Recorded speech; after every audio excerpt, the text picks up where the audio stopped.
क्या है section 7 duties and responsibility of owner, agent और मैनेजर हैं, ठीक है, related to mines, related to mines. Okay, क्या है इसमें, चलो देखते हैं। रिलेशंस टू माइंड, रिलेटेड या relations, RELATIOO and relation to mind. Okay, इसमें क्या है, ओनर, एजेंट एंड मैनेजर की ड्यूटीज और रिस्पॉन्सिबिलिटी है related to mines. Okay, mines से रिलेटेड, क्योंकि बहुत सारा ड्यूटीज और रिस्पॉन्सिबिलिटी ओनर, एजेंट और manager mines, out of mines भी होता है। जैसे फाइनेंशियल कोई मीटिंग चल रही है, एज लाइक NCW की मीटिंग है या फिर वेज बोर्ड की मीटिंग है, तो ये तो माइंस से रिलेटेड नहीं है ना, माइंस से आउटेड है। माइंस मीन्स वर्किंग प्लेस, और वर्किंग को लेके ये शायद बात रखी गई है। तो चलिए इसमें देखते हैं। ओके, द ओनर एजेंट, पहला पॉइंट है the owner and agent of every mines. Owner और एजेंट, मैनेजर को इंक्लूड नहीं किया है। The owner and agent of every mines shawl B jointly and severally responsible for the making financial. देखो क्या है ना कि ओनर और एजेंट, यही है ना, ओनर एंड एजेंट, ठीक है। इसको financially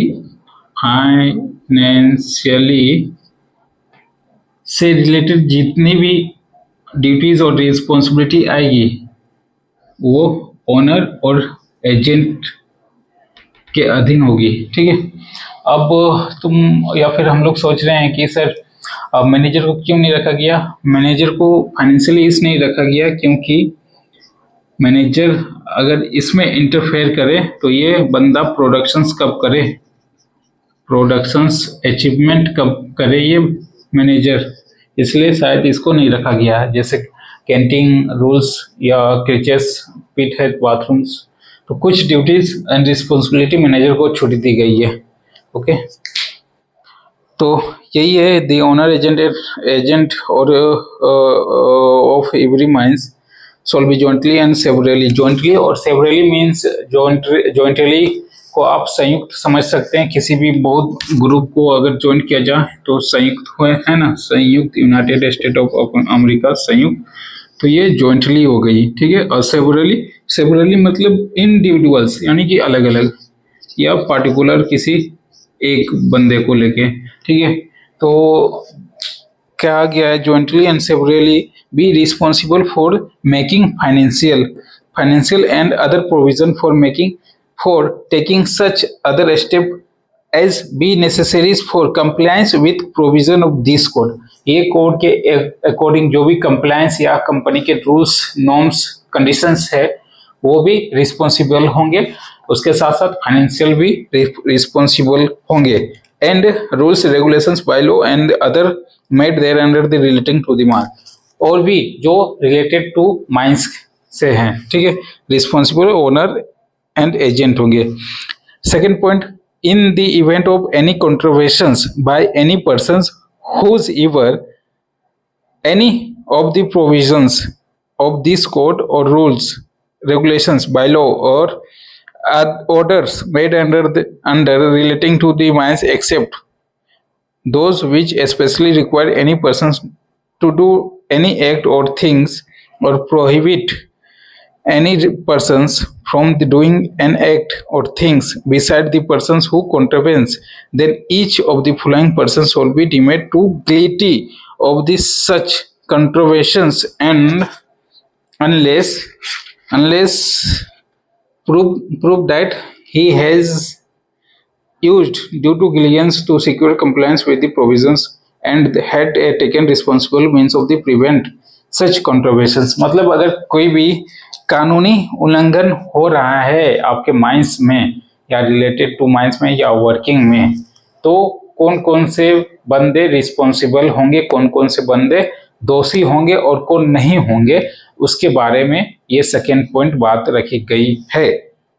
in the event of any conventional उल्लंघन, रूल्स एक्ट रेगुलेशंस के उल्लंघन में कोई भी इवेंट या समथिंग कुछ हुआ तो कौन कौन दोषी पाए जाएंगे।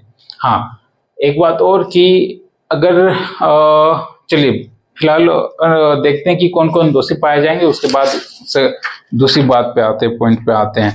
तो पहला दी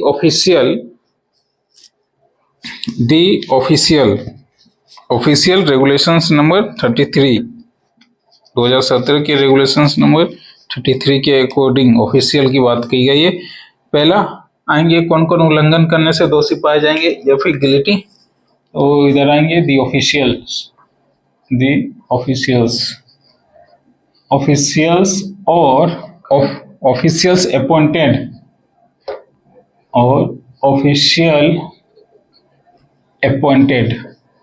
appointed to perform duties and supervision in the respect of provision of contravenant। मतलब वैसे ऑफिशियल या फिर वैसे ऑफिशियल जो किसी को अपॉइंट किए थे या अपॉइंट किए हैं वो दोषी पाएंगे अगर कोई भी उल्लंघन करे तो किसी वर्किंग को लेके। इसके बाद दूसरा में क्या है, मैनेजर ऑफ द माइंस। ये भी भाई साहब अगर आपने किसी भी समथिंग कुछ हुआ तो मैनेजर भी दोषी पाएंगे, ठीक है। Then after owner and agent, ये दोनों भी दोषी पाएंगे उल्लंघन हुआ तो। उसके बाद सेक्शंस 24 के अकॉर्डिंग, अगर सेक्शंस 24 के अकॉर्डिंग कोई भी अपॉइंटमेंट है या ड्यूटीज है किसी की तो वो भी दोषी पाएंगे। अब यहाँ रहा सेक्शंस 4 क्या है, तो सेक्शंस 4 है वर्कमैन इंस्पेक्टर से रिलेटेड, वेलफेयर से रिलेटेड जो भी है वो सेक्शंस 4 में है। वेलफेयर ऑफिसर होते हैं ना, तो वेलफेयर से रिलेटेड जो भी है वो सेक्शंस 4 में है। एक बार डायरेक्टली देख लिया जाए सेक्शंस 24, सॉरी बाय मिस्टेक 44 बोल रहा, सेक्शंस 24। ओके, एक बार थोड़ी सेक्शंस 24 को देख लिया जाए, लंबी है लेकिन देखना तो जरूरी है ना भाई। सेक्शन 25, 23, 24, हाँ, welfare facilities in the establishment ETC, welfare facilities in the establishment और ETC, ठीक है, यानी कि वेलफेयर से रिलेटेड सेक्शन 24। तो ये सब बंदे हैं जो अगर कोई भी माइंस के अगर नियम कानून का उल्लंघन या रेगुलेशंस का होता है तो ये सब भी दोषी हैं, 4 बंदे दोषी हैं। अच्छा, ये तभी दोषी नहीं पाए जाएंगे जब ये प्रूव कर देंगे, क्या प्रूव कर देंगे कि भाई जो कानून और रेगुलेशंस एक्ट समथिंग है उसको बचाने के लिए हमने अपॉइंट किया था उस बंदे को, लेकिन उसने गलती कर लिया, या फिर अपॉइंट किया था, उसकी ड्यूटीज लगाई थी ताकि कानून के या फिर सेक्शंस रूल्स एक्ट के तहत उस वर्किंग करना है और वो वर्किंग बचाने के लिए किया गया था लेकिन हो नहीं पाया, तो ये प्रूफ अगर कर दे तो ये दोष नहीं पाएंगे, ये भी दोषी नहीं पाएंगे, ये भी नहीं, और ये तो कोई भी दोषी नहीं पाएंगे अगर प्रूव कर देते हैं। तो यही नेक्स्ट वाली पॉइंट में बात रखी गई है कि it shawl not be defence in any proceeding to brought against the owner or agent of a mine under the section the manager and official has been appointed in accordance to the provision of this code that persons are carry responsibility under the section 24 has been appointed। okay, तो ये इतना ही है, खत्म हो गई। अब regulations अब sections 8 की ओर चलेंगे।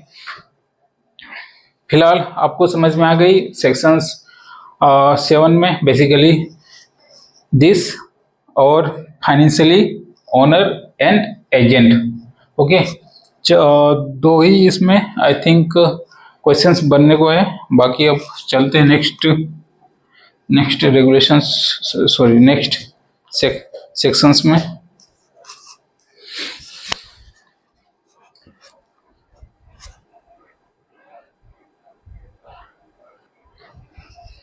तो नेक्स्ट सेक्शन है सेक्शन 8 ड्यूटीज ऑफ सेक्शन 8 है और duty of designer, manufacturer, importer और सप्लायर। डिजाइनर जो डिजाइन से रिलेटेड वर्किंग है, मैन्युफैक्चरर मशीन मैन्युफैक्चरिंग या किसी भी टूल्स या टेक्निक्स का मैन्युफैक्चरर, इंपोर्टर उसे कहते हैं जो अदर कंट्रीज से मशीन्स या टूल्स टेक्निक्स या कोई भी माल उठा के हमारे देश में सप्लाई कर रहे हैं, ठीक है, तो उसको इंपोर्टर्स कहते हैं, ठीक है। और सप्लायर जो ट्रेडिंग का काम करता है, मतलब किसी मैन्युफैक्चरर से माल लिया और वो आपको सप्लाई कर रहा है, या फिर इंपोर्टर से भी माल लिया वो सप्लाई कर रहा है। तो ये ड्यूटीज ऑफ समथिंग है। ओके, पहला पॉइंट है every person who design, manufacturer, imports or supplies any articles for use in any establishment sold। Okay, प्रत्येक पर्सन्स जो रिलेटेड दिस थिंग्स है उनकी जो ड्यूटीज है एस्टेब्लिशमेंट को लेके वो आर एज फॉलो है, यानी कि नीचे है। पहला पॉइंट है ensure so far is a reasonably practicable that articles is so designed and constructed in the establishment as to be safe and without risk to health of the workers when properly used। हाँ, कह रहा है कि आप ensure करेंगे कि जो भी आर्टिकल्स यहाँ कानून वाला आर्टिकल्स नहीं है, शायद यहाँ सामान यानी कि मटेरियल्स टूल्स वाला आर्टिकल्स है। और ये आर्टिकल्स की डिफिनेशंस आपको स्टार्टिंग के 2-3 पेज में मिल जाएगी। मैं देख लेता हूँ आर्टिकल्स।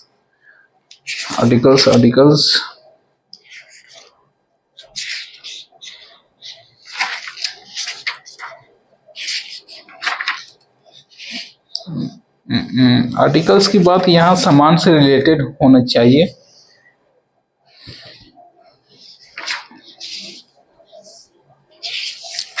कहाँ गया भाई? गोदान, 1000 पे family industries, inspector machineries, major part, mine medical officer,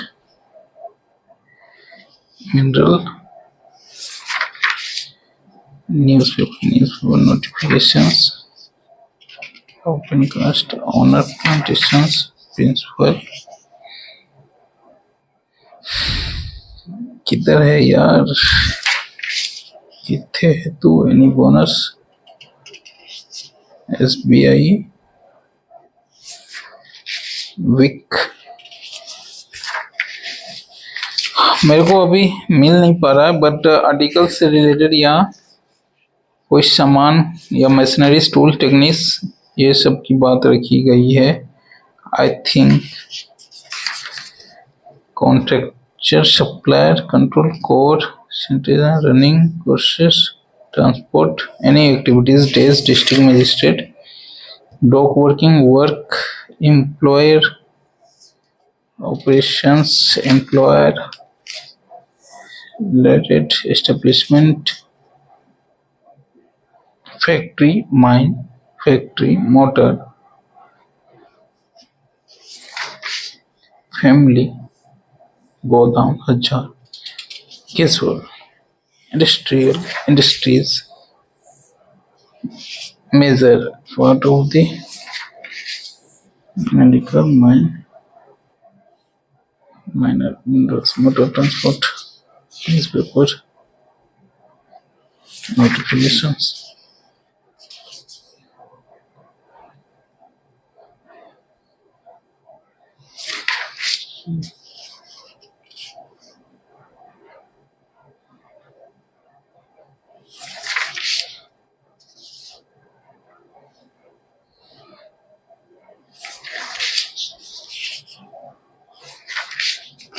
हाँ, मिल नहीं रहा है, तो जिस तरह की सेंटेंस है आई थिंक वही आर्टिकल्स मतलब tools, techniques and material, machineries के से रिलेटेड है, ठीक है। नेक्स्ट पॉइंट कैरी, हाँ, तो क्या कह रहा है कि जो भी आर्टिकल्स है प्रैक्टिकेबल और डिज़ाइन ऐसी या कंस्ट्रक्शंस ऐसी होनी चाहिए कि सेफ वर्किंग रहे, टू बी सेफ, ठीक है, एंड विदाउट एनी रिस्क, कोई रिस्क ना हो उसको रनिंग करने में, या अगर कोई बिल्डिंग है तो बिल्डिंग के अंदर कोई रिस्क ना हो, या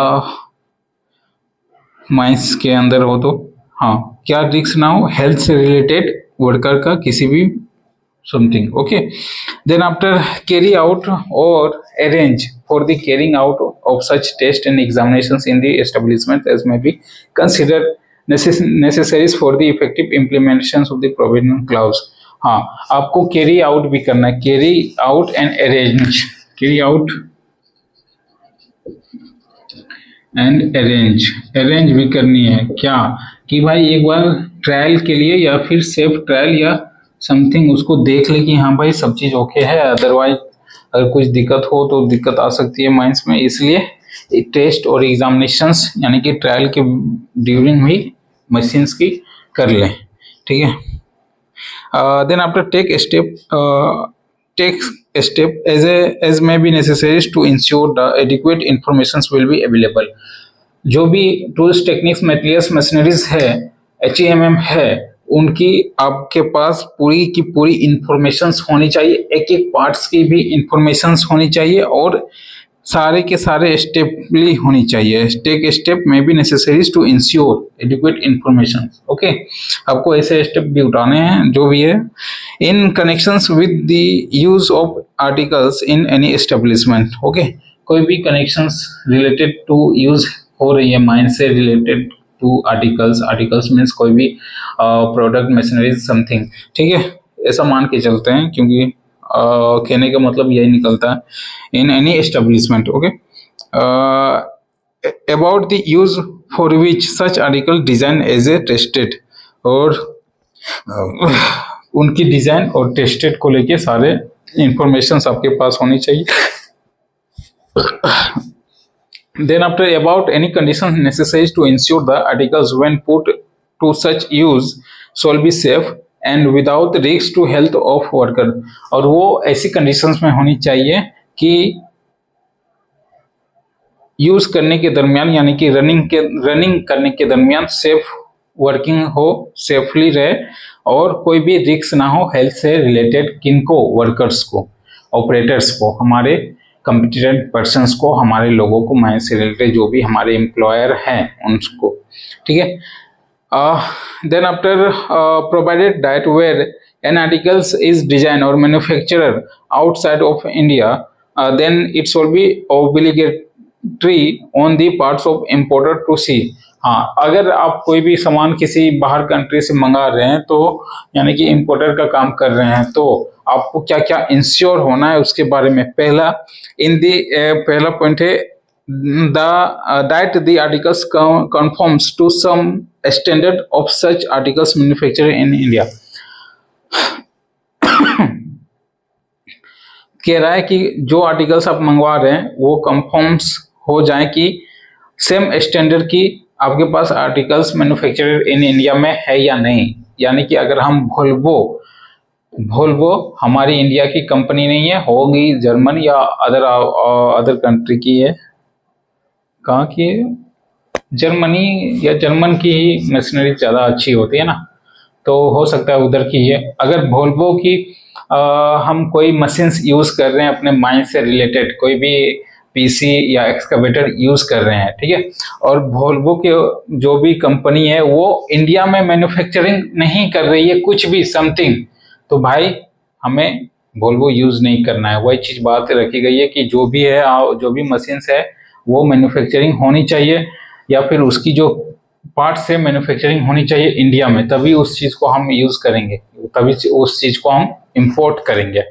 ओके, ये बात रखी गई है। मान लीजिए कोई भी एक नट या वोल्ट ही छोटा पार्ट्स, हाइड्रोलिक पंप, ठीक है, या फिर बूम्स आर्म की कोई भी हाइड्रोलिक मान लो खराब हो गई मशीन की, ठीक है, अब तो फॉरेन कंट्री से हम जाएंगे तो नहीं कि भाई ये खराब हो गई आप हमें भेज दो, आने में 30-40 दिन लग जाएंगे, 15-20 दिन, कस्टम एजेंट है, कस्टम फिर उसको पेपर वेरिफिकेशन सब चीज़ करते करते बहुत समय लग जाएंगे। तो इसलिए ये पॉइंट रखी गई है कि उसके पार्ट्स या समथिंग यहाँ मैन्युफैक्चरिंग एस्टेब्लिशमेंट हो, ठीक है, तभी उसको यूज़ करेंगे। ये इंश्योर कर लेना है किनको, इम्पोर्टर को, या manufacture. Then after if the standard adopted in the country outside of India for the manufacture of such articles is above the standard adopted in India, that the articles come from the such standard in such countries। मतलब जो भी standard adopted है, Volvo की जो भी standard है, जैसे Indian standard की साइज एंड डायमेंशंस अलग हो सकती है, अदर कंट्री की अलग हो सकती है, इसीलिए तो एक एक कोड बनता है ना, इंटरनेशनल IS शायद रहता है, इंटरनेशनल सर्विस कोड ISC या समथिंग कुछ कोड रहता है, उसी के निर्धारित उसी के डायमेंशन से ही सारे के सारे टूल्स एंड टेक्निक्स बनते हैं। ISO इंटरनेशनल सर्विस ऑर्गेनाइजेशन या समथिंग है, ISO को, या फिर एक स्टैंडर्ड यूनिट आप समझ लो, ठीक है। मान लीजिए यहाँ 10 मीटर हमने मीटर लेंथ लिया और पता चला कि अदर कंट्री में वो मीटर में ना लेके किस में लेंगे, हो सकता है कुछ अपनी स्टैंडर्ड की रखे होंगे मापन करने के लिए, मतलब यूनिट रखे होंगे, तो फिर मिसमैच हो जाएगा, दिक्कत हो जाएगा। तो सबकी ओवरऑल कंट्रीज की एक ही स्टैंडर्ड होनी चाहिए। तो ये कह रहा है वही, if the standard adopted in the country outside India for the manufacture of such articles is above standard adopted in India, that the articles come from such standard in such countries. Okay, तो ये भी आपको confirm हो जाना है कि भाई वो स्टैंडर्ड के इंडिया में भी बन रहा है या फिर अदर कंट्री की जो something. Okay, if there is no standard of such articles in India, then the articles confirm the standard adopted in the country from where is imported at its national level। हाँ, अगर उनकी standard की, अगर foreign country की standard की जो articles है हमारे पास, मैं पहले से बता दे रहा हूँ, आर्टिकल्स की जो मीनिंग हो रही है यहाँ पे related to machineries, tools and mechanics या कोई भी सामान से लेके है। It is a not articles of IPC या कॉन्स्टिट्यूशन ऑफ इंडिया। ओके, तो सामान से ही लेके है, मैंने कहीं आर्टिकल्स की वर्ड पढ़ी है बट मिल नहीं रहा है, और वो प्रोडक्ट या सामान ही निकलती है उसकी मीनिंग। तो कह रहा है यहाँ पॉइंट की, अगर बाहर कंट्री की जो भी स्टैंडर्ड है और इंडिया में नहीं उस स्टैंडर्ड की आर्टिकल्स है, तो इंडिया में आपको करनी है, आपको बनानी है, तभी आप उसको इंश्योर कर लें। अगर आप इम्पोर्टर है तो मैन्युफैक्चरर भी बनाइए, या फिर मैन्युफैक्चरर से डील कीजिए कि हाँ भाई वोल्वो की ये मशीन की ये पार्ट्स इतने ही स्टैंडर्ड में है, आप बना के दोगे हमें। ओके, देन आफ्टर ये हो गई। अब सेकंड पॉइंट आते हैं, द डिजाइनर, मैन्युफैक्चरर और importer, supplier shall be also comply with such duties as the central government may consultations with the National Occupied Safety Health and Advisory Board refer to the subsection 1 section 16 by the regulations specify। हाँ, अब यहाँ बात आ रही है कि designer, जो भी designer manufacturer supplier है वो सेक्शन 16, यानी कि ये सेक्शन 16 बोर्ड से लेके है। एक बार देख लेते हैं board. National occupational safety and health advisory board, तो ये बोर्ड से रिलेटेड जो भी नॉर्म्स कंडीशंस आते हैं सेक्शन 16 में है, तो इन्हें भी इंश्योर कर लेना है। Designer, manufacturer, importer and supplier को क्या इंश्योर कर लेना है कि जो भी कंप्लाइज बनी है सेक्शन 16 के तहत से। कंप्लाइज मीन्स जैसे कंपनी, कोई भी कंपनी की कंप्लायंस होती है, जैसे नियम होती है, कोई कानून होता है, एक step by step something rules होता है, उसी को कंप्लायंस कहते हैं। इसका शुद्ध हिंदी में क्या बोला जाए कंप्लायंस का? नियमावली या फिर क्या बोला जाए? इससे पहले आया था ना कंप्लायंस आर्टिकल्स, वो तो इंग्लिश में हो जाएगा, क्या बोला जाए देख लेना आप नेट में सर्च करके। देखो स्किप नहीं कर सकते हैं क्योंकि क्वेश्चंस कहीं भी बन सकता है। कंप्लाई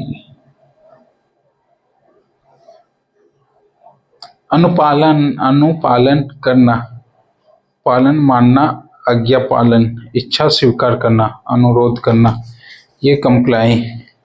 ठीक है,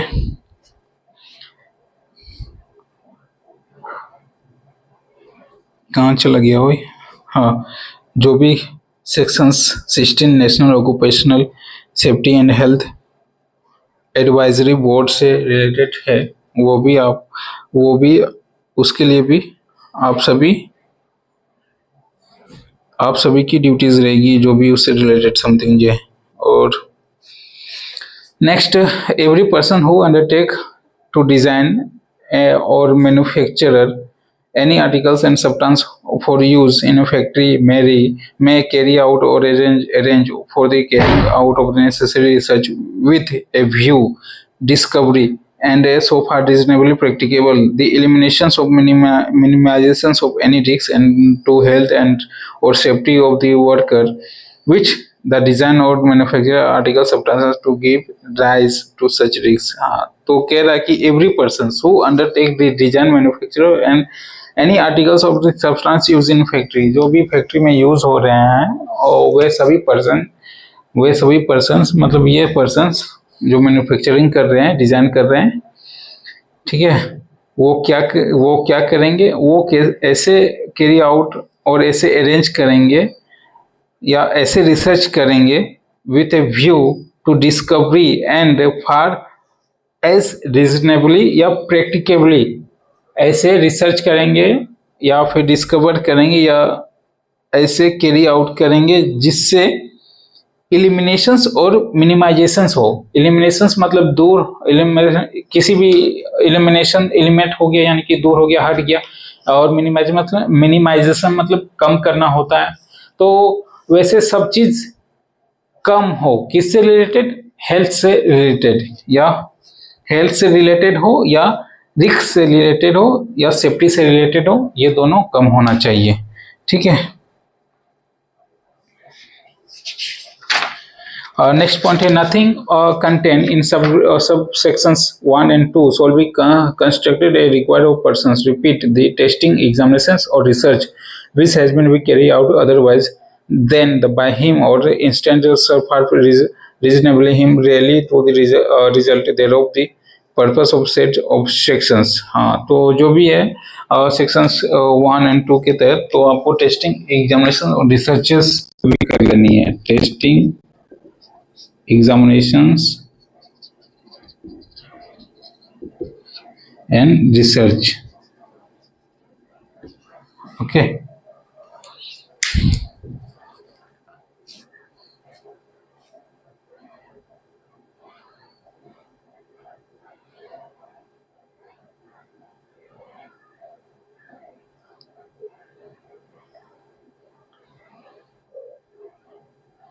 next point, any duty imposed और एनी पर्सन्स, ये चौथी वाली पॉइंट थोड़ा हमको समझ में नहीं आ रहा है क्या कहना चाह रहा है। नथिंग कंटेंट इन सब सेक्शंस 1 and 2, जो भी कंटेंट नहीं की गई है सब सेक्शंस 1 and 2 में, shall be constructed to require a person who repeat the testing examination and research which can be carried out. अच्छा, जो भी बातें वहां नहीं रखी गई है तो उससे रिलेटेड समथिंग इसके अलावा भी जो है तो वो आप टेस्टिंग कर ले, एग्जामिनेशन कर ले और रिसर्च भी कर ले, carry out otherwise then by him, वो करेंगे, और instant in so far as a reasonably for him to rely on result there of for the purpose of the set of sections. Rely means क्या होता है,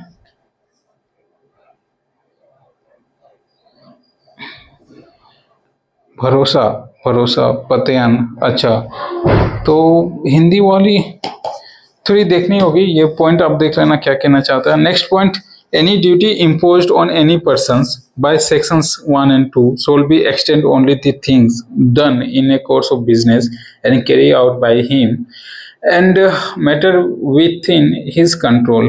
जो भी duty है imposed हो रहा है एनी पर्सन सेक्शंस 1 and 2 के तहत, ओनली टू थिंग्स डन, वही सब आपको करना है जो आपकी बिजनेस है, अगर ब्लास्टर की ड्यूटीज है कि सिर्फ ब्लास्टिंग करेगा तो वो ब्लास्टिंग ही करेगा, अदरवाइज नहीं कर लेना है। एज ए एग्जांपल मैं बताया, लेकिन यहाँ कहने का मतलब है कि भाई आपको अगर डिजाइनर का बिजनेस है तो डिजाइनर ही करेंगे, डिजाइनर की ड्यूटीज है, इसी की रिस्पॉन्सिबिलिटी या समथिंग है तो वही करेंगे। अगर आप इम्पोर्टर्स हैं तो इम्पोर्टर्स का ही काम करेंगे, ऐसा नहीं कि सारे ये तीनों का काम आप कर लें। खिचड़ी नहीं बनाना है, जो है आपका वही है, वही काम करना है। इसके बाद every persons, next point, every persons who erect और install any articles for use in factory same shall ensure so far factory with the articles a so erected in install does not make unsafe और health to when articles use in person of such factory. हाँ, तो जो भी installations करने के लिए बंदा आएंगे, मशीन्स की इंस्टॉलेशंस करने के लिए आएंगे, वो इंश्योर हो जाएंगे कि ये इंस्टॉलेशंस करने के बाद या इंस्टॉलेशंस के पीरियड में कोई भी ऐसा हानिकारक या कुछ ऐसा समथिंग अनहोनी ना पहुंचाए जिससे हेल्थ और रिस्क या किसी भी प्रकार का माइंस को दिक्कत हो या किसी वर्कर को। ओके, हु मैन्युफैक्चरिंग इंपोर्ट्स और supply any substance for use in factory shall, और जो भी मैन्युफैक्चरर है या इंपोर्ट्स है या फिर सप्लायर्स है, वो क्या करेंगे, जो सब्सटेंस यूज कर रहे हैं अपने फैक्ट्री के अंदर, उसके अकॉर्डिंग 3-4 पॉइंट रखी गई है। वो बात है, पहला कि इंश्योर करेंगे, ensure so far practicable that substance when used, जब हम उसको यूज कर रहे हैं फैक्ट्री में, does not make in unsafe, कोई भी अनसेफ ना हो उसको, और कोई भी रिस्क ना हो किससे, हेल्थ से related persons working in A such factory. ठीक है, मतलब अगर कोई इंपोर्टर कहीं से भी कोई आर्टिकल्स लेके आया अदर कंट्री से, ठीक है, वो आर्टिकल्स लेके आया अपनी फैक्ट्री में, वो बनवा रहा है या फिर फिनिशिंग कर रहा है, लूज माल यहाँ से लेके आया फिनिशिंग अपने फैक्ट्री में कर रहा है, तो वो जो लूज माल है,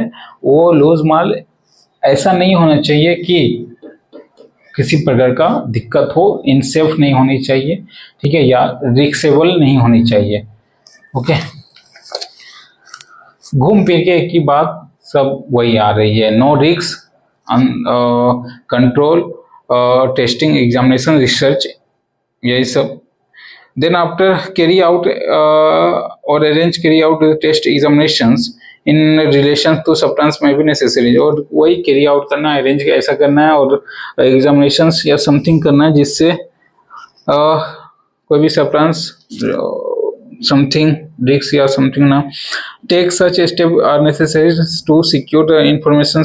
वही बात है भाई, वही आपको नेसेसरी स्टेप उठानी है जिससे सारे इंफॉर्मेशन उस चीज़ों से आप तक रहे। Substance is a referent clause होगा, is available factory within condition necessary to safe और use and who undertakes the manufacture of any substance for the use in any factory shall be carrying out the necessary research view to the discover or part practically ensure the eliminations or minimizations of the risks health safety।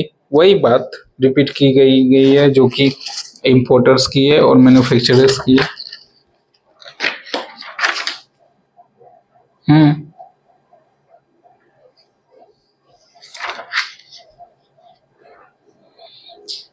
वही बात repeated है।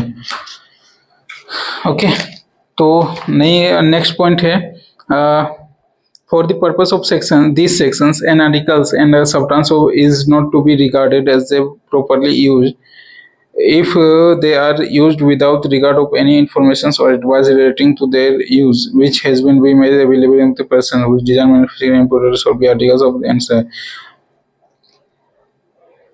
तो कोई भी articles या substance या product machineries इसमें use नहीं करेंगे जो कि इस कोर्स के अधीन जो बातें रखी गई है, जैसे कि डिजाइनर की डिस्कवरी, उसके बारे में कुछ इंफॉर्मेशन या something, okay, regarding as a properly कैसे यूज करेंगे और उस चीज़ों को लेके आपके पास इंफॉर्मेशन है या नहीं, या फिर एडवाइस है या नहीं, या डिजाइन मैन्युफैक्चरिंग इम्पोर्टेड, ठीक है वही चीज, ठीक है। और इसमें कुछ for the purpose of this section the article shawl be include plant and, हाँ देखा, तभी तो मैं समझा कि मिल क्यों नहीं रहा। मैंने बताया था ना आर्टिकल्स यहाँ रिलेटेड है कोई चीज को लेके, कोई वस्तु या मशीनरीज या सब्सटेंस से रिलेटेड। अब आई वो बात, आर्टिकल्स आर्टिकल्स कर रहे थे तब। Articles shawl be include plant and machineries, articles में क्या क्या इंक्लूड किया गया, प्लांट और मशीनरीज को लेके, ओके। मशीनरीज HEMM हो गया, प्लांट से रिलेटेड जो भी, ओके, समान हो गए। सब्सटेंस, अब सब्सटेंस का मीन्स है नेचुरल और आर्टिफिशियल सब्सटेंस, ओके। और substance for use in factory, इसका मीन्स है वेदर और not intend to use persons working in a factory, जो मतलब यूज हो या ना हो उसको सब्सटेंस ही बोलेंगे, ठीक है। एक बार आर्टिकल से यहाँ क्वेश्चन पूछा जा सकता है, बहुत बंदे कंफ्यूज भी हो जाएंगे कि मैंने बताया था ना माइनिंग जो है ना बहुत मतलब अजीब तरह का सेंटेंस वर्ड और ये सब यूज होता है, ठीक है। तो माइनिंग आप नेट से या जब तक आप इसमें डूबोगे नहीं तब तक आपको समझ में नहीं आएगी कि माइनिंग क्या है। अब यहाँ आर्टिकल्स हम लोग समझते हैं कि एपीसी या कंस्टिट्यूएंट्स वाले आर्टिकल्स, तो यहाँ आर्टिकल्स क्या हो गए, मशीनरीज हो गई और सब्सटेंस हो गए, है ना। नहीं, प्लांट एंड मशीनरीज क्या क्या इंक्लूड है आर्टिकल्स में, प्लांट एंड मशीनरीज, ये आ सकता है ऑब्जेक्टिव में। which those things are included, which those things are included in articles according to OSHNWC code 2020। पहला दे देगा प्लांट, दे देगा प्लांट ऑप्शन, दूसरा दे देगा मशीनरीज, तीसरा दे देगा वाटर बॉडीज, चौथा दे देगा